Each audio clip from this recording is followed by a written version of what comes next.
Hello, I'm Barry Daniel, and this is the podcast of the Middle Way Society. Our aim is to encourage a universal approach to living a more integrated, ethical life, avoiding dogma or any appeal to authority.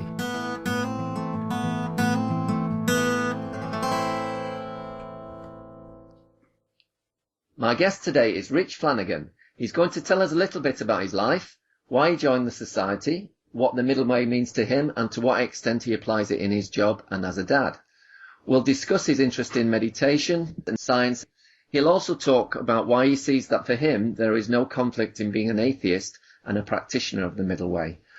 Okay, Rich, welcome to the MWS Podcast. Hi, Barry. Can you start then by telling us something about your background and your life? Okay, yeah, I live in Shropshire.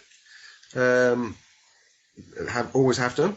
I work in the NHS as an operating department practitioner. Yeah. Which is a theatre worker, essentially a sort of theatre nurse. And I've sort of recently been involved in secular Buddhism via Stephen Batchelor's books, which has led me on to sort of the Middle Way Society. Okay. So what was it about secular Buddhism, first of all, that you found interesting? Initially, it was just meditation. So I was keen to learn how to meditate. Yeah. Obviously, was aware that Buddhists have been doing it for quite a long time. So my assumption was that they'd probably be quite good at it and have some good advice. I wasn't interested in the sort of more religious aspects. So I was looking for books that might give me some instruction on Buddhist meditation that weren't going to be over-religious, and I came across Buddhism Without Beliefs, and it went from there. And through that you gravitated to the Middle Way Society site as well then? Did you come via the secular Buddhism site? Yes. Yeah, through discussions on there and talking to Robert on the secular Buddhism site and yourself. Yeah. Okay, and why did you decide to join the society? Well, I think as someone who doesn't have follow any religion or particular creed, it is handy to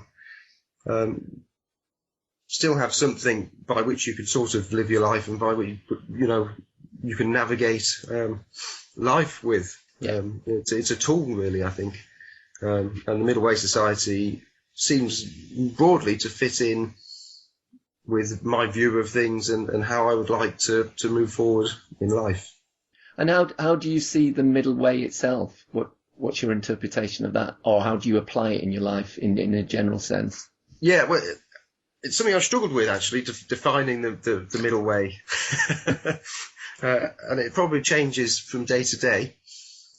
I think that the most important thing I can take is the avoidance of extremes. And I think that's not to say that you take an impartial view of everything and you sort of sit on the fence, which I think is how some people maybe read it, but rather by avoiding extremes, you're able to sort of navigate a path between those extremes. And you still have opinions and still make judgments. Yeah. You're not just going straight down the middle, which again, I think the name sometimes implies, but you're sort of, I think, meandering from one extreme to the other, never quite getting fully to those extremes. A good example, I think, is just people with kind of racist opinions, obviously are quite extreme. My response to that has always been to perhaps be extreme on the other side and sort of rant and rave at them and, and never get anywhere. With the Middle Way Society and the Middle Way sort of view, you can take a step back. You can view these people who are saying perhaps racist and unpleasant things, view them as an embodied person. Yeah. They're not just the opinions they're saying, and perhaps start a dialogue that would be more helpful. Does that make sense? Definitely, yeah. You've spoken to me more in the past about your meditation practice and how it's been very helpful in your life. Expand on that a little bit. Okay, yeah. I a few years ago now went through a course of cognitive behaviour therapy for social anxiety, Mm-hmm. social anxiety disorder, which I think is an umbrella term for various kind of issues. Yeah. That was very effective. It's been very helpful. But part of that is that process is mindfulness and relaxation techniques. Yeah. And through that, I thought I wanted to extend it to something more formal, like meditation. I'd read a few articles about it, saying that there were real benefits to it as well, and people have been doing brain scans and found that people who meditate for a long period of time, there's something actually going on, and that interested me. So I thought, well, I'll give it a go. Yeah. I meditate regularly, once a day if I can do it. And I don't see it as an extension of the cognitive behaviour therapy. I don't do it as a self-help kind of thing.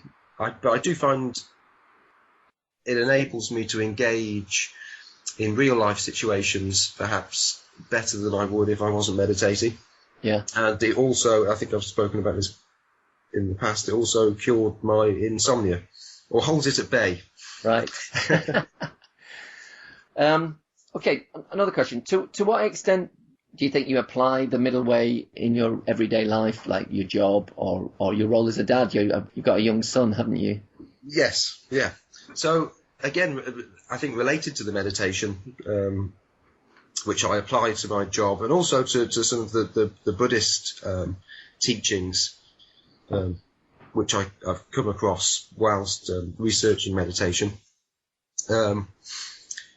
I think, from the middle way point of view, with my job, now I'm involved with, I currently work in recovery, so waking people up after anaesthetics. Yeah. You need quite a lot of patience. In terms of, patience with patience. You have people who can be in a lot of pain. You can have people who are very aggressive, often confused when they're waking up. And so you need to be very patient. You need to be certainly in the moment. It's not very good to be daydreaming, when you're monitoring someone's heart rate and breathing.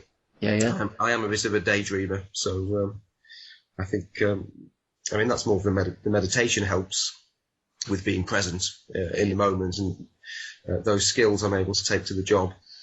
With the middle way, I think really it's patience, perhaps understanding, and being able to step back and view each situation as it arises, and avoiding extremes that may come about as a result. And how old is your son now? He was 2 in December. So what's that experience been like, the last 2 years? Well, excellent. I mean, I've really loved almost every minute of it. Yeah. And again, the sort of a Buddhist view and a middle way view, I think, has helped a lot with bringing him up. Again, there's patience, understanding. I mean, he's a toddler now, so he's having all sorts of mood swings, throwing things around, and it's easy to become emotionally involved in these events, which I don't think is always good, because you may respond with anger, or you may even become upset. I think it's important, certainly with a toddler, not to get into that game with them. Yeah. And so a sort of a middle way view in that scenario, I think, is, again, to me, it seems to be about taking a step back. Yeah. And being able to assess a situation, maybe assess the reasons why someone might be behaving in such a way. And then you're able to respond to that more effectively, rather than just rushing in with either emotion or even rushing in with just pure logic. Yeah. You're able to use a bit of both and find some balance. I often say, you might not be able to count to 10, but you can often count to 1 or 2, can't you? That's right. Yes. That's a bit of space. You recently you posted a very interesting article on the site about your views on science and how that relates to the middle way. Yeah. So obviously a subject you're very interested in. Could you just expand a bit on that? Sure. Yeah. I mean, it is just an interest. There's no. I mean, obviously, my job is evidence-based and is based upon scientific research. But other than that, I'm certainly not trained in any scientific thinking. Yeah. I tend to read popular science books, so it's a hobby rather than anything more. It's probably the biggest source of sort of awe and wonder for me is science. I don't know, examples. The best example is looking up at the sky, and just looking at the sky itself is beautiful and can create awe. But when you know that some of the stars you're looking at are perhaps you're looking at something that's thousands of years old. Yeah, you're looking back in time, or you're looking at something that the distances are beyond comprehension. The periods of time are beyond comprehension, and yet science tells us all these things.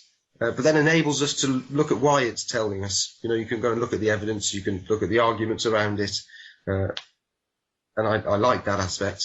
Yeah. But certainly, lots of awe. Time travels slower if you're up in a plane than it does on the ground. It makes no sense. And again, if someone were to just tell me that, I probably wouldn't believe it. But you're able to go and have a look at why that is and think critically about things. I think science it's important to be critical of everything, and I think science, when done properly, is one of our greatest tools for critical thinking. Presumably tied in with this interest in science, does that feed into your position as an atheist? I think so, yeah. I mean, I haven't always been an atheist, agnostic, whichever term you want. I was really brought up in a not very strict, but in a Christian Church of England background. I went to Sunday school. I certainly believed that there was something. I couldn't believe that everything had been created without some intelligent designer behind it. I believed in evolution, I believed in the Big Bang, but I thought probably something had kicked it off. I then read the God Delusion when it first came out, and that posed a lot of questions about the assumptions I'd made about the Creator, and sort of challenged them in, I thought, quite an intelligent and reasonable way. It's an important book, I think, The God Delusion, regardless of what Richard Dawkins has done since or the personality surrounding him. I think the book itself is part of an important dialogue that probably needed to happen. Yeah. So really, that book, after reading it, I became an atheist, to the shock of my mother. Who I didn't realise was as religious as she was until I told her I was an atheist. It's interesting, though. Richard Dawkins himself doesn't describe himself as an atheist. He says no, he doesn't. He's an agnostic. Yeah, that's right. I think probably I don't think there are many pure atheists. I think most atheists are actually philosophically or intellectually agnostic. Yeah. So what are you? Well, I think intellectually, so an example would be, I don't take an active belief in, if we just use the Christian God as an example. Yeah. So people who are Christian believe that God exists. That's their positive belief, isn't it? I don't believe that he exists, but that's not the same as saying he definitely doesn't exist. There's no possibility of him existing. I just don't have a belief that he does. I don't have that positive belief. So I think in that sense, I am a hard agnostic, I think, is what Robert would say. Yeah. And I accept that. I think that's fine. From a practical point of view, the side effect of being a hard agnostic is actually you live your life as an atheist. I live my life as if there is no God. There's no hell. It doesn't concern me. I don't worry that my son is going to burn eternally in a lake of fire because I haven't had him imprisoned. You have no God-shaped hole in your life. That's right. Yes. And so for me, I think practically, I'm an atheist. Intellectually, I'm probably hard agnostic. Okay. Just developing that a bit. Yeah. Do you also reject aspects of theism that are not necessarily dependent on dogma or belief, such as an interest in community or meditation practices or ritual? No. So I'm not anti-religion. Right. I think this is when you say you're atheist, and this is partly the fault of people, I guess, like Richard Dawkins and the sort of so-called new atheists. People perhaps assume, wrongly, I think, that you're anti-religious, you don't like God, you don't particularly want to be around religious people. That isn't, in my case, is not true. The fact that I don't believe that God exists, I regard him as a fictional character, tells you or anybody else nothing about what I think about him or what I think about Christianity. All it tells you is that I don't happen to believe that it's true, other than in fiction. Yeah. Okay. Yeah. So I think an analogy of that would be Obi-Wan Kenobi from Star Wars, who I also view as a fictional character. I can't prove he definitely doesn't exist, and I think there's a possibility he might. George Lucas may have had a vision from some other dimension. I don't know. I'm not, but I live my life as if he doesn't exist. I treat him fictionally. So in that way, I'm sort of almost atheistic about Obi-Wan Kenobi. Doesn't mean I don't like Obi-Wan Kenobi or don't like people who like Star Wars. Does that make sense? Yeah, it does make sense. But nevertheless, you still find Obi-Wan Kenobi meaningful, don't you? Oh, no, I don't worry about disturbances of the Force or anything, no. Anything like that. I suppose what I'm driving at is there are people who see themselves as theists or religious who, while being agnostic about the existence of God, and nevertheless find God meaningful in an embodied, experiential or archetypal way. I'm thinking of the Quakers here, or there are various mystical traditions. Yeah, I mean, I don't think I find the idea of God particularly meaningful in that way. I think it's interesting as a human sort of a human phenomenon that we have these beliefs and we have these religions. I think it's interesting from that point of view. I don't find it particularly meaningful. Of course, within the texts themselves, which I would say are almost certainly written by and constructed by people, there are things of use and things of value.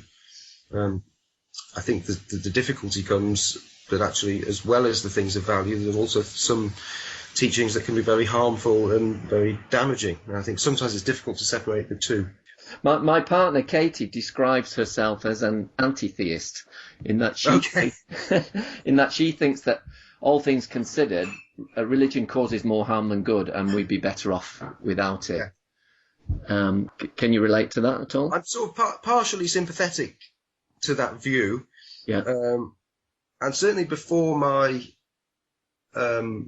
study of Buddhism and my association now with the Middle Way, I was probably a sort of almost fully signed up member of that sort of school of thought.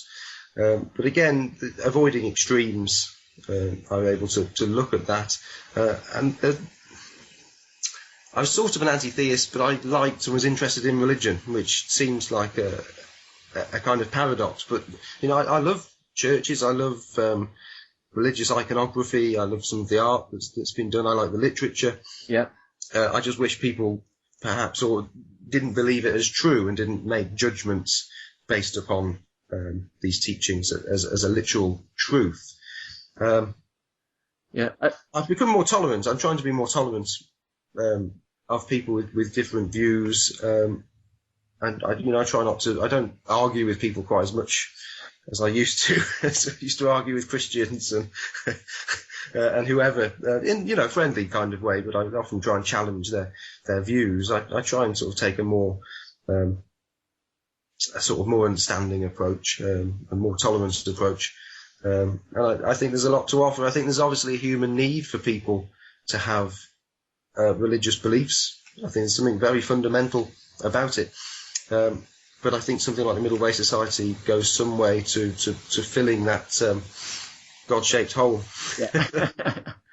I came across an interesting distinction recently. It was something Robert actually said between the notion of orthodox and orthopraxis, and he was saying that certainly when it comes to Western monotheistic religions, especially Protestantism, they are orthodox in the sense that the focus is on belief. But in the East, I don't know if I'm saying this the right way, they're a lot more orthopraxic in the sense that there's a lot more focus on conduct than belief. And I thought, I can relate to that to an extent. I can relate to that. Yeah, I think that was my understanding, certainly of a lot of maybe Hindu culture. Yeah. Rather than actually being about belief, is more about conduct and how you conduct yourself in this world. Yeah. I think Buddhism has a large element of that, although it's obviously concerned about karma and other things like that, as is Hinduism.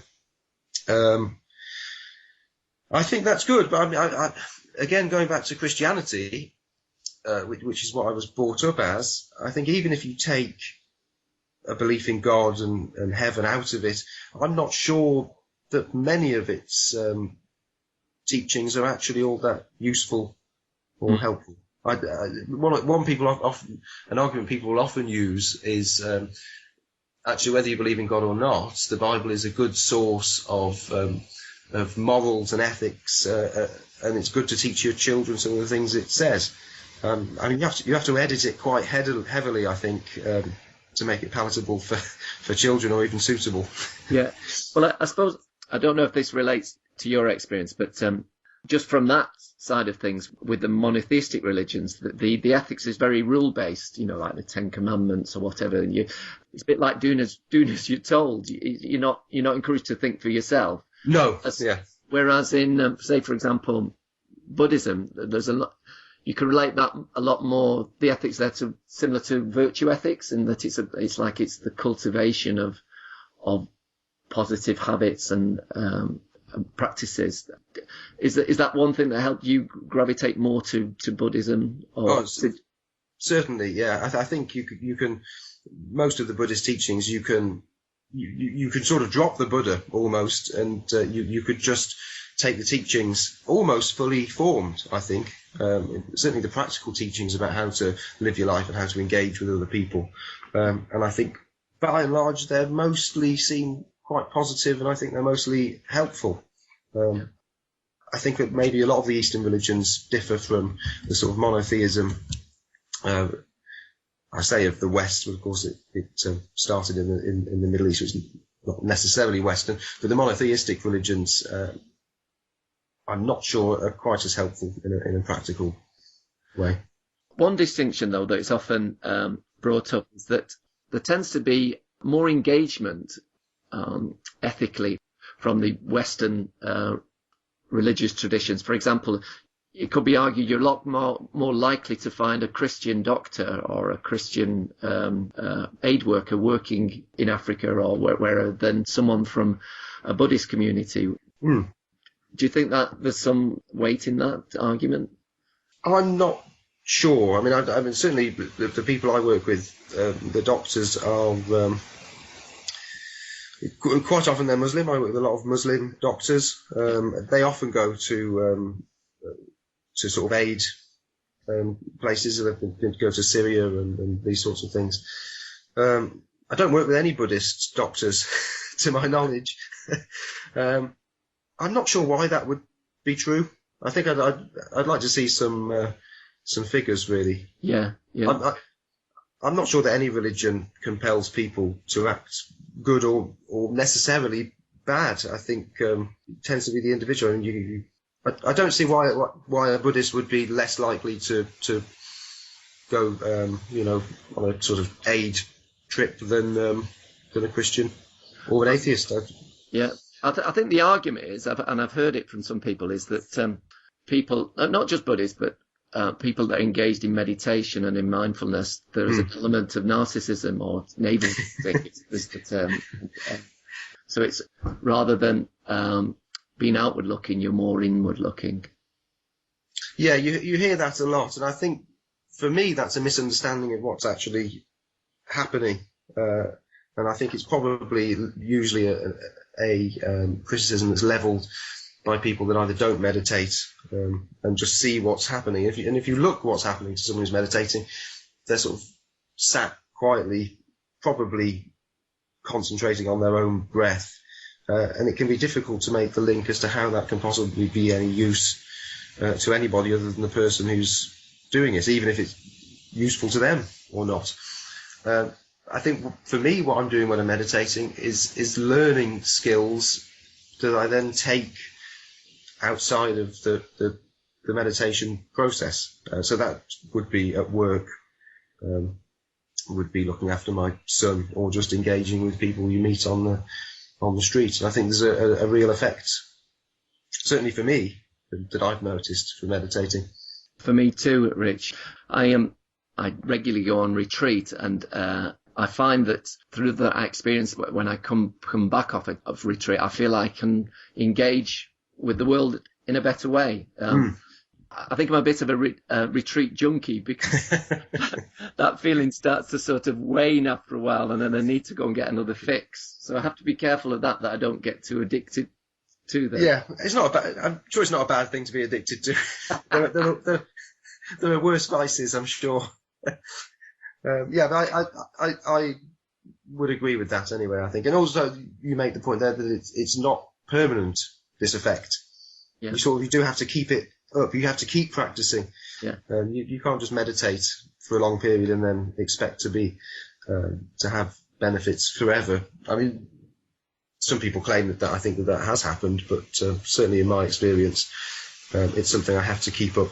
And if I stop for a week or two, I can notice the difference, A, in the way I engage with people, and B, my insomnia comes back with a vengeance. So. Yeah. Okay. Listen, Rich, my last question. Are there any, for you, limitations, or do you have any reservations about the middle way, or the middle way philosophy, or the middle way society? I always worry there's a risk it could become a little bit New Age. Yeah. And a little bit of New Ageness is fine, but I sometimes worry that it could veer off a little bit too much to sort of anything that is sort of New Age or unconventional. I don't think it needs to be that. Yeah. I think it can incorporate and embrace the unconventional, but I think it needs to embrace the conventional as well to be a middle way. Otherwise, I think it's veering off to its own extreme. And that's part of the reason why I did a science blog. I just wanted a fairly straight science blog that could relate itself to the middle way, rather than just sort of referring to people on the fringes of science who have some interesting ideas. But yeah, I can really relate to that. That makes sense to me too. It's one reservation. Yeah. Yeah. Okay. Well, it's been really interesting talking to you this afternoon, Rich. Thank you very much. Thank you, Barry.